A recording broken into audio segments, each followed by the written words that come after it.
So here are a few things I've learned right away after installing a Holley Sniper 2300 on a 1987 stock Grand Wagoneer with a 360 AMC motor in it.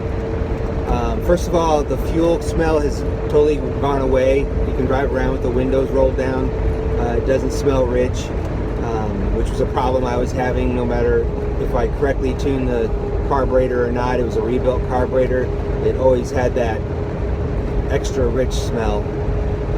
Even I tried to lean it down, but then it wouldn't run right, so that was a problem. I was also getting gas in the oil, so I believe the carburetor was either leaking down or just too much gas, causing the spark plugs to fall out a little bit too. So that's one thing immediately is a good positive thing. Also, the acceleration is very linear and smooth. I'm not going to say it's a hot rod or anything, but it does have quicker throttle response and it does accelerate quicker. I'm assuming it's going to get better gas mileage, although how much I don't know in a Grand Wagoneer. But you know, if it gets 2 or 3 miles per gallon, that'd be great. More than what it's getting right now. What else can I tell you? So one thing I could not find, even on the forums or the Facebook pages, even of the place that I bought this from, what wire to use to trigger the Holley Sniper. So I couldn't tell if it was orange or faded red, but in the main wiring harness going to the passenger side, it eventually ends up at the starter solenoid and the coil power. But I got it at the firewall, and that's what I used as a trigger for the Holley Sniper. I ran a relay because it didn't have 12 volts when starting or cranking or running, but I ran a relay. If you know about that, if you don't, just look it up on YouTube. There's plenty of videos on how to run a relay. It was really easy to do. Basically power from the battery to the relay, and then a ground, and then from that power wire I was telling you about to the relay, and then from the relay to the Sniper. It was, like I said, it was really easy to do. And the rest of the Sniper was fairly easy to do. Had a little bit of issue with the oxygen sensor. I mounted it after both tubes. The Grand Wagoneer has a Y exhaust. After that, that's where I mounted it. After that, I didn't mount it just on one bank like it is in the video on YouTube about how to install a Holley Sniper. They just put it on one bank. So I just put it after basically the collector after the Y, and it seems to be working fine. But I couldn't get that 10-degree angle. I'm more probably 0 or 1 degree. So we'll see how that works out. Also, the clamps that came with the kit were not big enough for that after Y exhaust. So I had to just get some decent quality hose clamps. So that worked.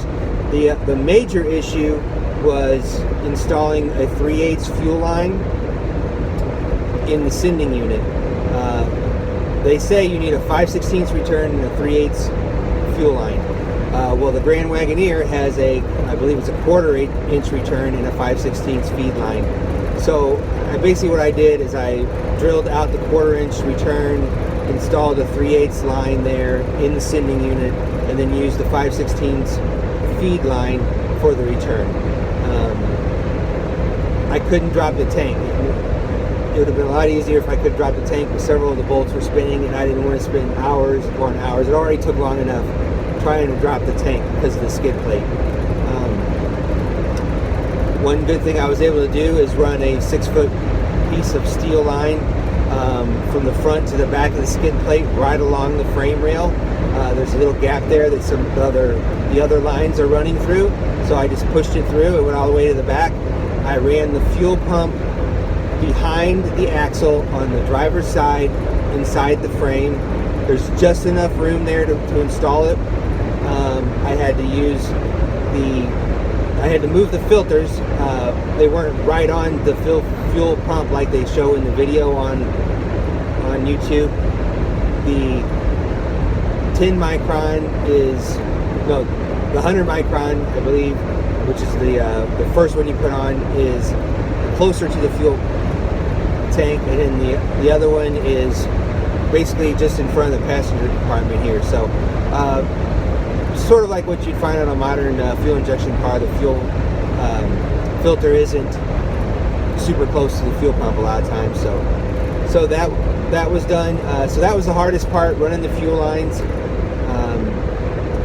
I basically tack welded that 3/8 line into the sending unit. I'm sure you could solder it. I tack welded it and used JB Weld around it, so no fuel would be getting around it. So, and then I also have a fuel pressure gauge right by the sniper. One thing I would say: do not use the Teflon paste on that fitting. Use the tape. The paste didn't seem to work; it leaked, so the tape took care of it. So that's all for now. If you guys have any questions, just post them in the comments. Thanks.